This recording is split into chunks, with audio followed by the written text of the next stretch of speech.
Olá, eu sou a professora Ana Paula Nunes e nós vamos dar seguimento ao nosso primeiro encontro de histologia bucal e embriologia. Nós falamos inicialmente que a fecundação é um processo então dinâmico que vai resultar na formação de um ser humano completamente normal. Bem, falamos também que durante esta formação do ser humano, que aqui neste gráfico mostra como se fosse um ciclo curto, na verdade são 38 semanas. E este período de 38 semanas é subdividido em 3 períodos. Um período inicial de 3 semanas, chamado de período pré-embrionário, um período de 5 semanas que engloba quarta, quinta, sexta, sétima e oitava semana, chamado de período embrionário, e um período maior da 9ª semana até a 38ª, que se denomina de período fetal. Por isso, o período fetal realmente é o período de maior número de semanas. Nós passamos mais tempo sendo feto do que embriões. Bem, no período embrionário é onde se formarão todos os nossos tecidos e sistemas, e um rudimento de cada órgão. Porém, no período fetal é que nós estaremos efetivamente desenvolvendo e crescendo todos os órgãos dos sistemas, inclusive tecido, musculatura esquelética e esqueleto em si, certo? Falamos também sobre a cronologia que deve haver entre o ciclo ovariano e o ciclo endometrial. Esses dois ciclos são dependentes da ação hormonal. Para cada ovulação, que é a liberação do ovócito mais as células que o rodeiam, é necessário precocemente, anteriormente à ovulação, é necessário que tenha ocorrido a formação de um folículo ovariano, o desenvolvimento de um folículo ovariano, que ocorre por ação do hormônio folículo estimulante, FSH. Esse hormônio FSH é secretado pela adenohipófise. Folículos que chegam ao desenvolvimento folicular mais precoce, antes dos outros, eles são responsáveis pela produção de um segundo hormônio chamado de estrogênio. O estrogênio atua impedindo que demais folículos entrem em amadurecimento no mesmo ciclo. Então, folículos mais adiantados secretam estrogênio e impede, barra, que os demais que vêm lá atrás entrem em desenvolvimento também. Eles são barrados. Eles entram futuramente depois em degeneração. Por isso, apenas os folículos mais adiantados é que efetivamente vão entrar em ovulação. Vão liberar o ovócito. Bem, esses dois hormônios então atuam pré-ovulatoriamente, até a ovulação. Durante, então, para que a ovulação efetivamente ocorra, é necessário também um pico de um terceiro hormônio que se chama de LH, chamado de hormônio luteinizante. O pico desses dois hormônios, estrogênio e LH, são fundamentais, então, para a ovulação propriamente dita. Estes dois hormônios vão fazer o pico desses dois hormônios, são responsáveis pela liberação do ovócito. Após a liberação do ovócito, as células que permanecem dentro dos ovários se reorganizam e secretam progesterona, iniciam a secretar progesterona.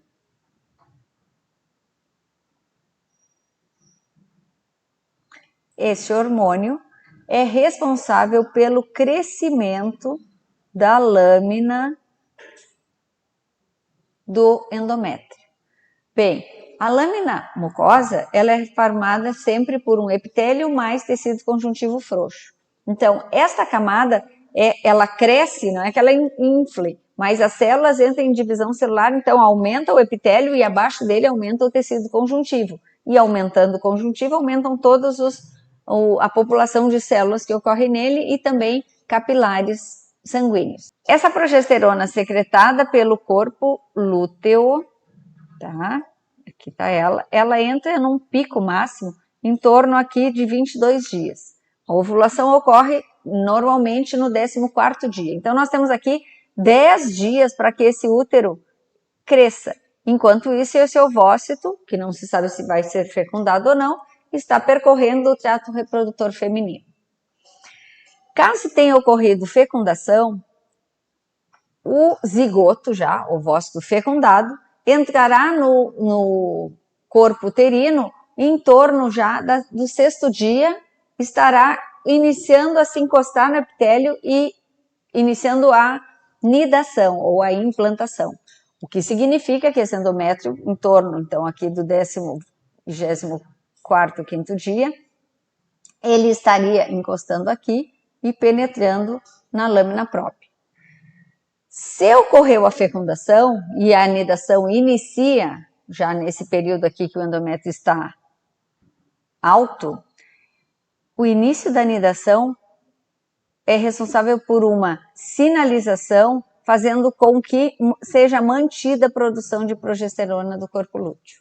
Então, essa progesterona aqui não cairia, se manteria alta. Porém, não ocorrendo a fecundação, esse ovócito vai seguir na luz do corpo, no útero, e o nível de progesterona vai sofrer um declínio. A queda da progesterona, que vinha antes estimulando esse crescimento do endométrio, a queda da progesterona faz com que haja a descamação do endométrio. Então, toda esta parte aqui do endométrio, toda essa aqui, ela é perdida, saindo como menstruação, junto com um ovócito não fecundado. Tá bem? Então, são ações hormonais.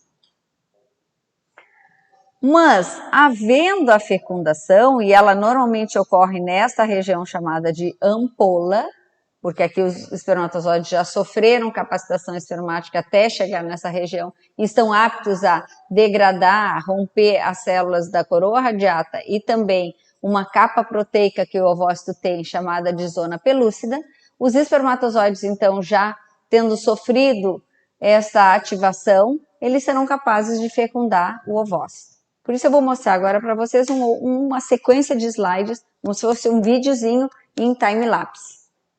A fecundação em si, né, o conceito de fecundação, ela é a fusão dos dois pronúcleos feminino e masculino, vindos então do espermatozoide e de um ovócito, resultando numa célula chamada de zigoto, que é a primeira célula do novo indivíduo. Todos vocês, todos nós, já fomos um zigoto um dia.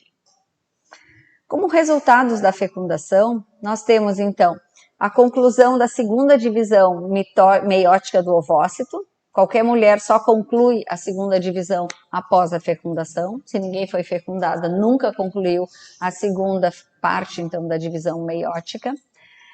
A restauração do número diploide de cromossomos, né, então com 46 cromossomos. Permite também uma variação da espécie, porque senão nós teríamos cópias idênticas ou do pai ou da mãe. Né? Então existe o crossing over, que é a possibilidade de troca de genes entre os cromossomos. A determinação do sexo, então chamado sexo genético, se é XX ou XY.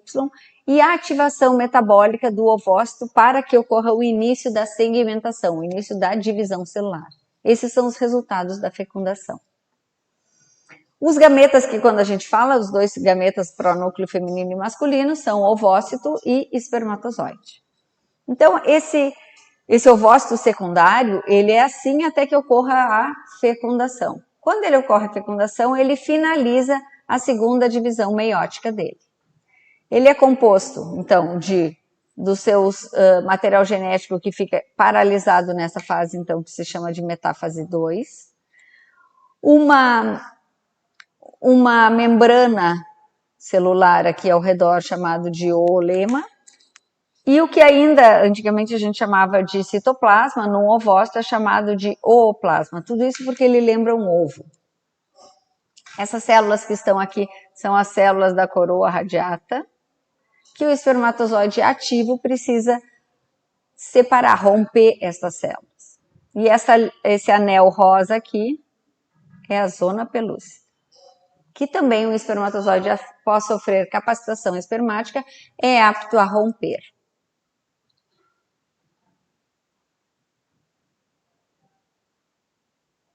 Um espermatozoide ativo terá na sua região do acrossoma as enzimas já aptas a romper a coroa radiata e a zona pelúcida. Ele apresenta todas essas regiões, o acrossoma, o núcleo, membrana e peça intermediária e cauda. E a capacitação espermática, como a gente comenta, então, como a gente reforça, é a capacidade, então, de ativação, de retirada de glicoproteínas da região cefálica. Então, com isso é como se destampasse por onde saem canais, por onde saem enzimas, que são canais enzimáticos. Vamos retornar aqui para vocês entenderem. Então, a capacitação espermática ocorre enquanto os espermatozoides estão no trato reprodutor feminino. Isso na vida real. Aqui alguns slides, então, de passo a passo da fecundação.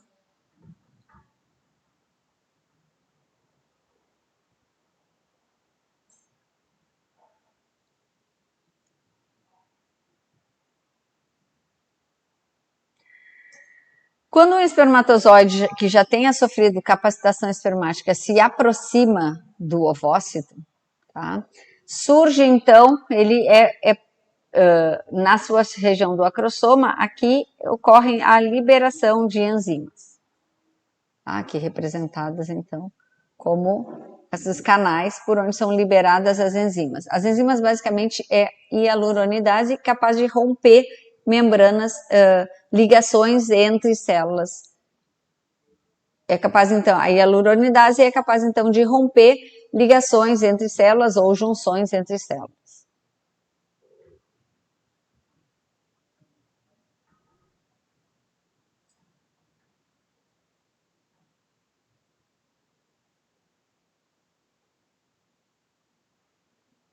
Ele penetra cabeça e cauda.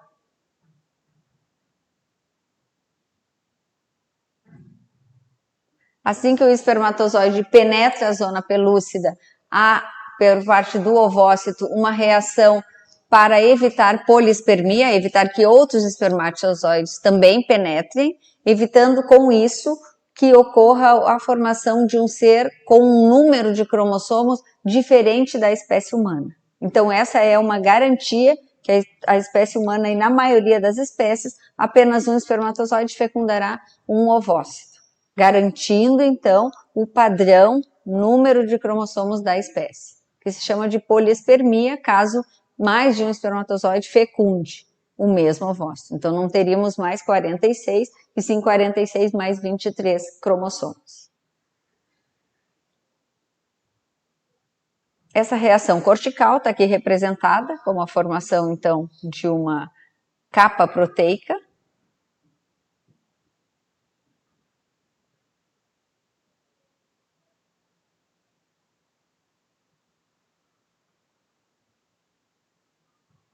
Ficando impermeável à entrada de outros espermatozoides.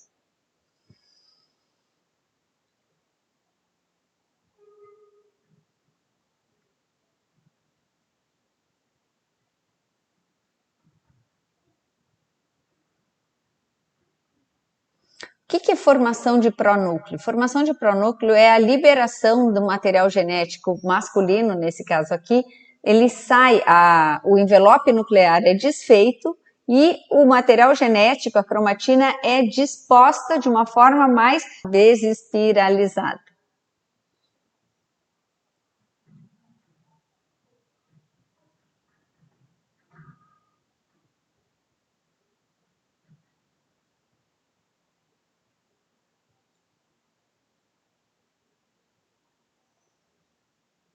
Duas células, então de uma célula, 2, 4, 8, 16, 32.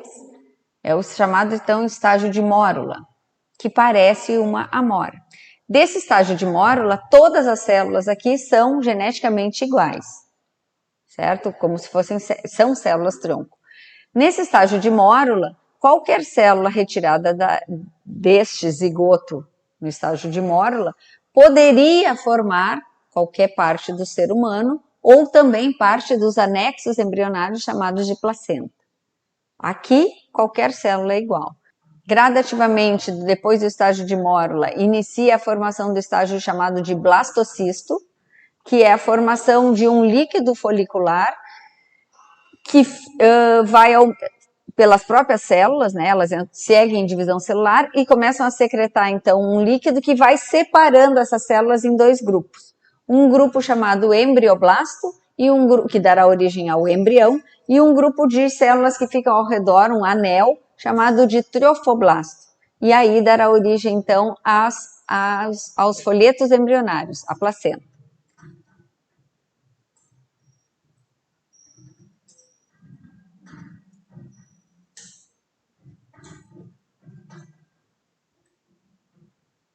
Blastocele é cavidade, triofoblasto dará origem aos anexos embrionários e embrioblasto dará origem ao embrião. Mas reparem que toda essa divisão celular ainda está compactada dentro do anel, este cor-de-rosa, que é a zona pelúcida. Isso acompanha o ovócito desde que ele saiu do ovário. E ainda está aqui, nesse momento, ele está impedindo que essas células aumentem a sua divisão celular. Então, esse blastocisto, ele terá que romper esta camada proteica para aumentar o seu tamanho, para seguir a divisão celular. E aqui ele então perfura, explode, na verdade, esta camada proteica aqui para as células saírem e seguirem a sua divisão celular. Nesse estágio já está dentro da cavidade uterina e logo a seguir ele entrará em contato com o epitélio daquele endométrio que, por ação da progesterona, se mantém alto. Se reorganiza, então, uma região que dará origem ao embrião e uma região que dará origem à placenta. Isso aqui está representando em rosa o endométrio. Então, ele se aproxima do endométrio porque ele tem uma quantidade limitada de nutrientes, se mantém, né? Ele não é viável por toda a vida, ele precisa penetrar e chegar aos vasos sanguíneos da lâmina de tecido conjuntivo que fica abaixo do endométrio. Que fica abaixo do epitélio do endométrio. Começa a implantação, então, no 6º dia pós-fecundação.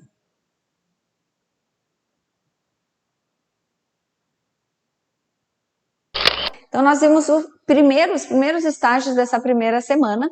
E aí, com isso, eu pergunto para vocês, o que será que todo esse processo que nós estamos vendo tem a ver com a odonto? Né? Nós vimos algumas coisas importantes, mas aí vamos dar uma revisadinha, vamos pensar o seguinte. O que será que tudo isso tem a ver, desde a fecundação, com o material que vocês vão trabalhar, que é a cavidade oral, face e desenvolvimento? Qual será o problema? Ou que problema pode ter ocorrido? Quando nós não temos dentes, ausência de dentes, o arco inferior sem nenhum germe. Quando nós temos uma chamada hipoplasia do esmalte, uma formação mais fina do esmalte. Ou quando nós temos um lábio leporino, uma fissura palatina. Nós vamos ver isso ao longo da nossa disciplina. Com isso eu fico à disposição